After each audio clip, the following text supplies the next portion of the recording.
Hello students, welcome to this channel. इस video में हम block of mass m on a moving accelerated wedge की problem ground observer और observer on accelerated wedge दोनों case में discuss करेंगे। इस प्रॉब्लम को इरदोव जर्नल फिजिक्स की प्रॉब्लम नंबर 1.81 में दिया गया है तथा इसका सलूशन हम एक वीडियो में डिस्कस कर चुके हैं। H.C. वर्मा की कंसेप्ट्स ऑफ फिजिक्स बुक में chapter 5 Newton's laws of motion में भी इस प्रॉब्लम को सॉल्व किया गया है।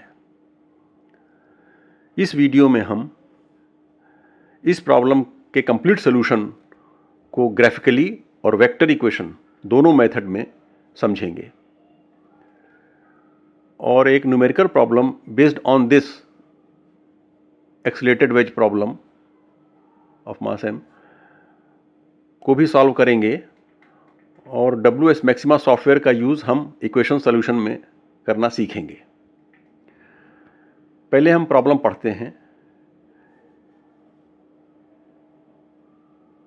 Prism of mass capital M with an angle theta rests on a horizontal surface. Bar 2 of mass small m is placed on the prism. Assuming the friction to be negligible, find the acceleration of the prism. This is the capital M wedge, small m, bar of mass small m. So we have to first part में we have to find the acceleration of this prism. When this prism slides, when this mass small m slides on this wedge, this accelerates in this direction. So what is the acceleration here? So we have to find this acceleration of the prism or wedge. Second part में we have to find the acceleration of mass small m with respect to mass capital M. We have to find the acceleration of this mass small m with respect to capital M. And third part में acceleration of mass small m with respect to ground observer. Fourth part में find how far prism of mass 10 kg traveled horizontally when 1 kg mass has moved down inclined a distance of 1 meter. In this case, when this small m has moved down by a distance of 1 meter, how much this capital M mass has traveled along horizontal direction.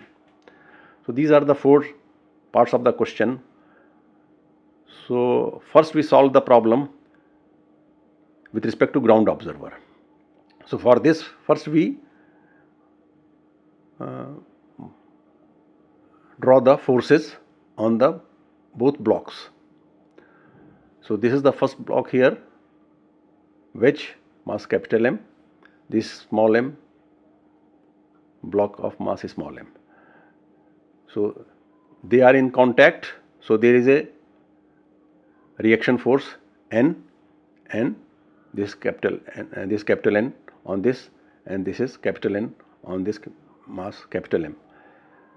This accelerates downward horizontally, so this is the direction of motion, acceleration of capital M mass. Acceleration is AM. AM is the acceleration of this. This prism angle is theta, so wedge angle is theta, so this angle is also theta. This is the direction of weight of this block wedge, and this is the normal reaction between this wedge and this ground surface N1. And for this block there is a weight mg, angle is, this angle is theta, obviously this theta, so this angle is also theta here. So this has two component, mg cos theta and one component is mg sin theta here, and this is the normal reaction. So these are the forces mg and n on this block, and n, capital M and n1, these are the forces on this block. Now this accelerates. Now acceleration is right hand side here, because due to component of this force, this normal reaction. So this is n, this is theta, so this is n. So n will have a component, horizontal component, n sin theta here. So n sin theta component, this force will give this acceleration am. So we can write the first equation, n sin theta is equal to mass into acceleration here. Now when this block slides here, so essentially if you draw the diagram here, see, you can see here, when this block small m slides down the incline, this capital M block is also accelerated horizontally in this direction. So this block, to remain in contact with this capital M, it also moves downward. So effective direction of displacement is like this here. So this will have two components along the wedge and perpendicular to the wedge direction, wedge here. So along the wedge motion is due to this g sin theta, mg sin theta force. So acceleration will be g sin theta. Now we concentrate on this acceleration here. Am is the acceleration of this block due to component of normal reaction, n sin theta. As you can see, this acceleration is due to n sin theta component of this force. So now this am, acceleration of this capital M, this angle is theta, so this angle is also theta. Here you can see this is parallel lines, so this angle is theta. So this am will have two component. Along the wedge component is, this is am cos theta and this is am sin theta. So now this block small m and capital M, initially they are at rest. So for them to remain in contact, ये जितना move करेगा नीचे की तरफ, उतना ही इसको move करना चाहिए कैपिटल M को, in this direction. So in this direction, perpendicular to the wedge direction, the acceleration of small m block and capital M block along this normal direction should be same. That is, if this is am sin theta, normal component of acceleration, so this small m block should also have am sin theta component of acceleration.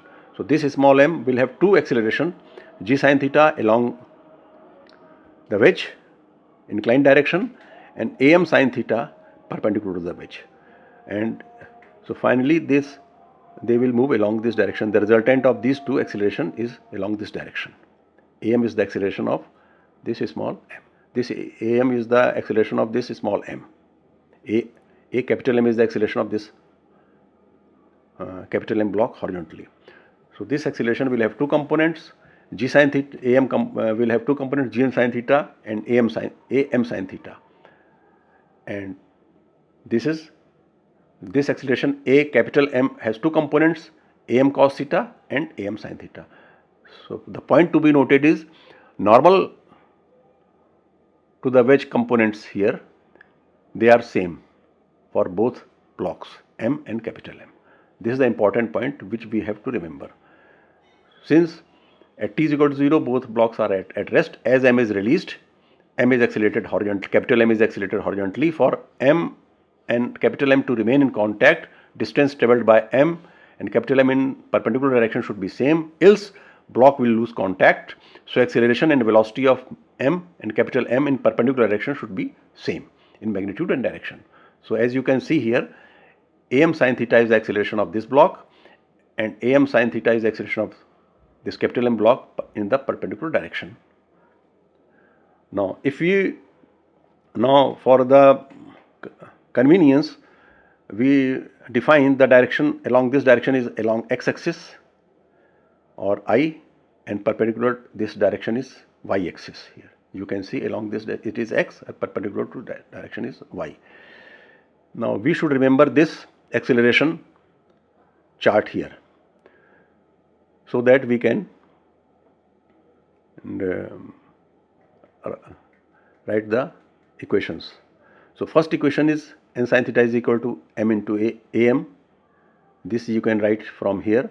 So n ka component force, mass into acceleration. So this is the first equation. For the second equation, we can write, see here, if you consider the acceleration of this. So since this block is also having a acceleration of am sin theta, as this block is also am sin theta, so the force, if this is the acceleration, there must be force along this. So mg cos theta minus n, this is the effective force along this direction. So mg cos theta minus n should be equal to small m into acceleration, this am sin theta. So this is the second equation. As you can see, mg cos theta minus n is equal to m am sin theta. This is the acceleration, mass into acceleration.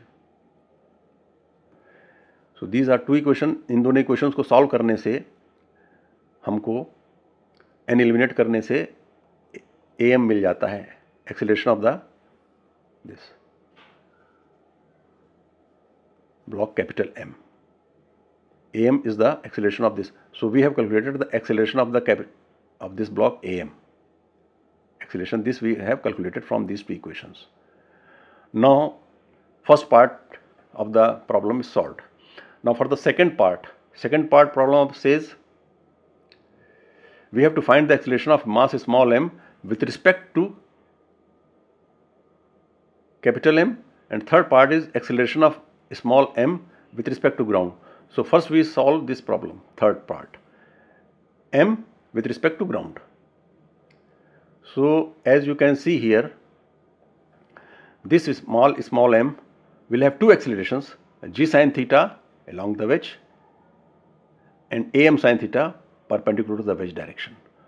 So this block will have two acceleration components, and this block will have two acceleration components, am cos theta along negative x-axis direction and am sin theta positive y direction. So these are the acceleration components. So which we can write here, acceleration of am with respect to ground is equal to g sin theta along x-axis and am sin theta component along y-axis. G sin theta is along x-axis and am sin theta is along y-axis. This is the y-axis, and y-axis means j direction.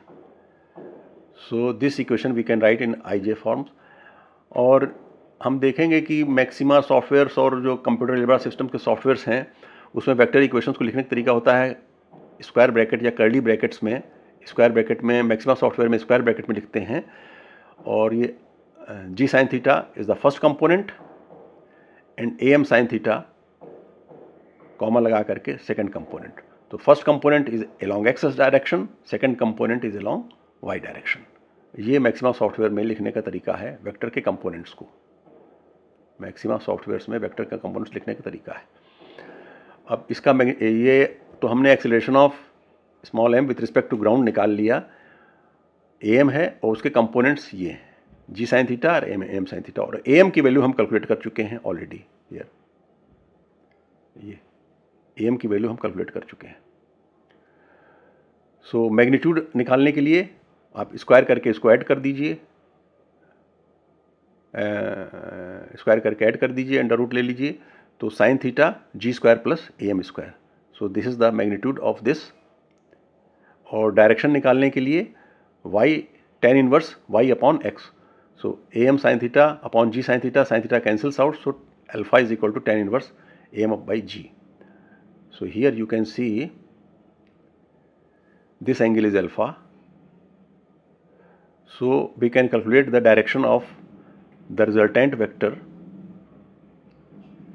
am, इसका magnitude निकाल चुके हैं. इसका alpha direction होगा A M over जी. तो ये हमने acceleration of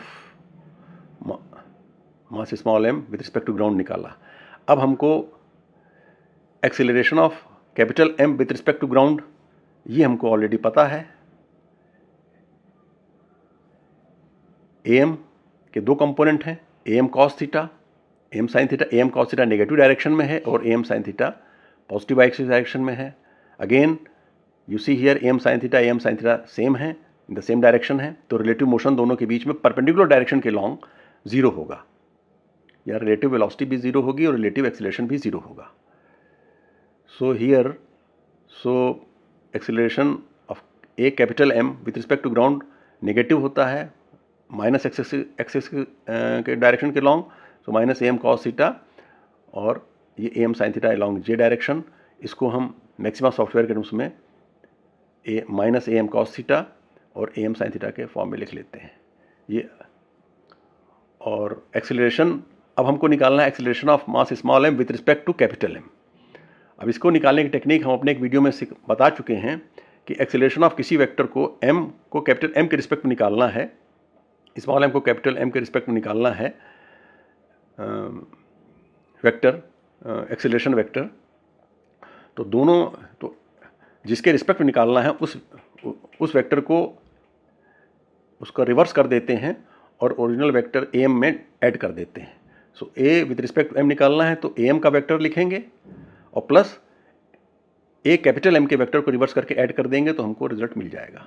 तो यहाँ पर अगर आप देख लीजिए, यहाँ पर ये AM का वेक्टर ये है उसके कंपोनेंट्स के फॉर्म में लिखा हुआ, और A कैपिटल M का वेक्टर ये है उसके कंपोनेंट्स के फॉर्म में लिखा हुआ। दोनों इसके वेक्टर को इन्वर्ट कर दीजिए और AM में जोड़ दीजिए तो ये आपको मिल जाएगा G sin theta plus AM cos theta और Y एक्सिस के डायरेक्शन के लॉन्ग जीरो, जो कि आप यहाँ भी देख सकते हैं। जब हम इसको इसके रिस्पेक्ट में निकाल रहे हैं तो AM को हम इन्वर्ट कर देंगे, AM वेक्टर को हम इन्वर्ट करके इसमें ऐड कर देंगे। तो AM को जब इन्वर्ट करेंगे हम तो इसका मतलब इसके कंपोनेंट्स को इन्वर्ट कर देंगे तो AM cos थीटा जो नेगेटिव में है ये पॉजिटिव हो जाएगा, तो G sin थीटा के साथ ऐड हो जाएगा, तो G sin theta plus AM cos theta. और इस वेक्टर को हम इन्वर्ट कर देंगे तो ये अपवर्ड हो जाएगा, इस AM sin थीटा अपवर्ड और AM sin थीटा ऑलरेडी इसमें डाउनवर्ड है तो दोनों कैंसिल हो जाएंगे। So G sin theta plus AM cos theta will be the acceleration of this with respect to this capital M। So ये graphically भी हम समझ सकते हैं। और यहाँ पर ये वेक्टर इक्वेशन लिख करके हमने दोनों वेक्टर इक्वेशंस को, सेकंड वेक्टर इक्वेशन को A कैपिटल M की वेक्टर इक्वेशन को हमने इन्वर्ट करके उसमें ऐड कर दिया है। तो ये देखिए ये जो है ये G sin थीटा है, इसमें ऐड कर दीजिए हमने ये, और ये माइनस इन्वर्ट करेंगे तो ये प्लस हो जाएगा और ये इसके साथ जुड़ जाएगा, और AM sin थीटा ये है और AM sin थीटा ये है, ये दोनों सब्ट्रैक्ट हो जाएंगे तो वो ज़ीरो दे देंगे यहाँ पर। तो ये हमने वेक्टर फॉर्म में भी और ग्राफिकली भी हम समझ सकते हैं। तो हमने ग्राउंड ऑब्जर्वर के फ्रेम में सेकेंड और थर्ड पार्ट दोनों समझ लिए, with respect to capital M भी निकाल लिया और विथ रिस्पेक्ट टू ग्राउंड भी निकाल लिया। अब इस प्रॉब्लम को with respect to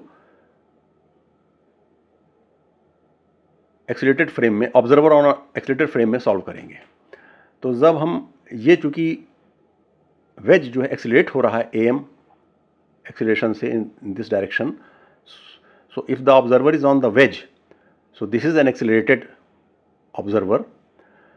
so accelerated frame of reference में प्रॉब्लम सॉल्व करने पर हम स्यूडो फोर्स का इस्तेमाल करते हैं। तो स्यूडो फोर्स में जितना एक्सीलरेशन ये होता है इसके अपोजिट डायरेक्शन का फोर्स, एक्सीलरेशन ये लेते हैं, इसके अपोजिट डायरेक्शन में mass into this acceleration here, mass of this into acceleration this, ये स्यूडो फोर्स यहाँ पर अप्लाई कर देते हैं। This is the pseudo force here for this observer on the accelerated frame.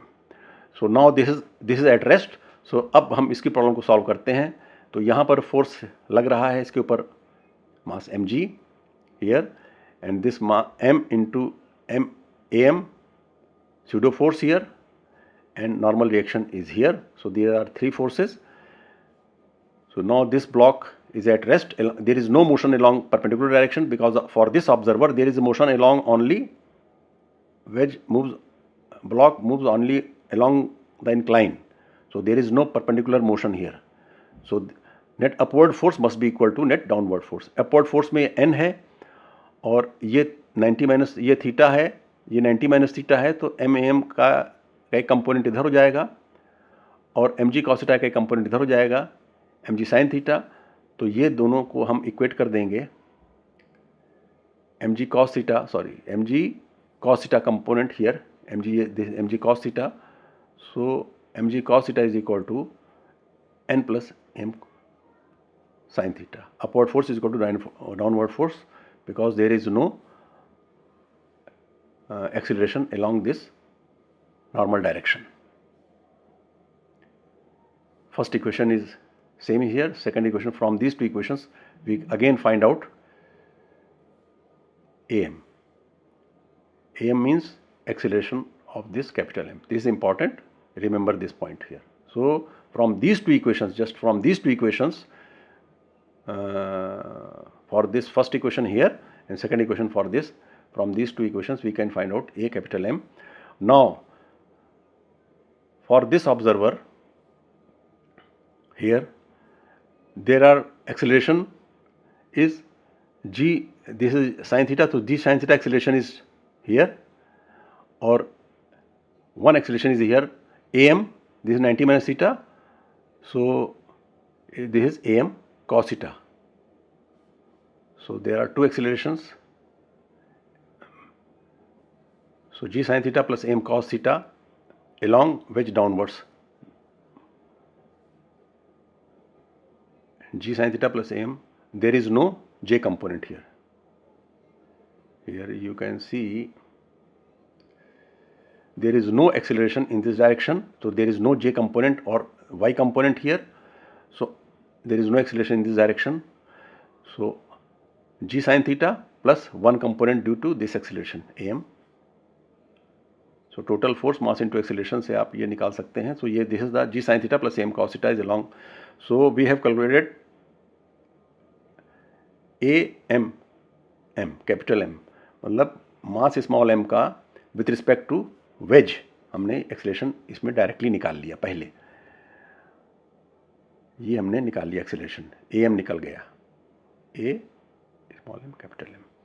अब हमको इस प्रॉब्लम में निकालना है so acceleration of small m with respect to ground. तो ये हमने एक वीडियो में डिस्कस कर चुके हैं कि अगर हमको विथ रिलेटिव एक्सेलरेशन दिया हुआ है रिलेटिव मोशन में, तो उस वेक्टर का जिसके रिस्पेक्ट में रिलेटिव है उसके वेक्टर को ऐड कर देते हैं. रिलेटिव मोशन निकालने के लिए सेपरेट करते हैं, और रिलेटिव मोशन अगर दिया है तो उसमें जिसके रिलेटिव मोशन है उसके वेक्टर को ऐड कर देंगे, तो हमें ground with respect to ground acceleration मिल जाएगा. तो am is equal to with respect to ground, this is obviously with respect to ground is equal to am plus am. अब am का वेक्टर अभी हम निकाल चुके हैं, ये am वेक्टर जो है ये आप निकाल चुके हैं, g sine theta plus am cos theta comma 0, और इसमें am का वेक्टर ये इस वेक्टर के दो कंपोनेंट, ये कंपोनेंट और ये कंपोनेंट, इसको ऐड कर देंगे. तो आप ये देखिए कि ऐड करेंगे तो ये कंपोनेंट और ये कंपोनेंट कैंसिल हो जाएगा, तो जी साइन थीटा बच गया, दिस इज दिस कंपोनेंट, और ये कंपोनेंट ऐड होकर के 0 के साथ ऐड होकर के am साइन थीटा हो गया, ये second component. So first component x, second component is y, जिसको हम लिख सकते हैं i और j के फॉर्म में. So a with respect to m भी हमने निकाल लिया, विथ रिस्पेक्ट टू ग्राउंड निकाल लिया. इसका मैग्नीट्यूड स्क्वायर करके अंडर रूट ले लेंगे. So g sine theta plus g square plus am square, जैसा हमने पहले निकाला था, direction with incline is equal to tan inverse am by g, जैसा हम निकाल चुके हैं. नाउ न्यूमेरिकल प्रॉब्लम सॉल्व करने के लिए m is equal to 1, 10 is equal to 10 kg, capital M 10, theta is 30 degree. तो पहले हम इसको कैलकुलेट करेंगे, तो am की वैल्यू आ गई 0.41. Acceleration of m along the wedge, ये फार्मूला यूज़ कर लेंगे, 5.25. Acceleration of small m with respect to ground is equal to g sine theta. So ये वैल्यूज हमने निकाल ली. For now for the motion along the wedge, s is equal to 1 metre is given, और am की value 5.25 निकाली है हमने. Substitute कर देंगे तो t is equal to 0.62 second आ जाएगा. और पॉइंट्स फिर सेकेंड पार्ट में हमको करने के लिए जो m जो है हॉरिजॉन्टल डायरेक्शन मूव करता है तो s निकालना है, तो हाफ am की वैल्यू हम निकाल चुके हैं, acceleration of capital M along horizontal direction, t की वैल्यू जस्ट हमने अभी निकाली, सब्स्टिट्यूट कर देंगे तो हमें s मिल जाएगा। अब WS मैक्सिमा सॉफ्टवेयर यूज़ करके ये कमांड्स दिए हुए हैं, इसको आप रन कर सकते हैं और इसेंशली आप जो हैं ये हमने आपका कमांड दिया है कि इक्वेशन 1 को आप लिख देंगे, इक्वेशन 2 लिख देंगे, सॉल्व कमांड यूज़ करके ये हम निकाल सकते हैं। और ये वीडियो थोड़ा सा बड़ा हो गया है। आई होप कि you have understood the problem. Thank you very much.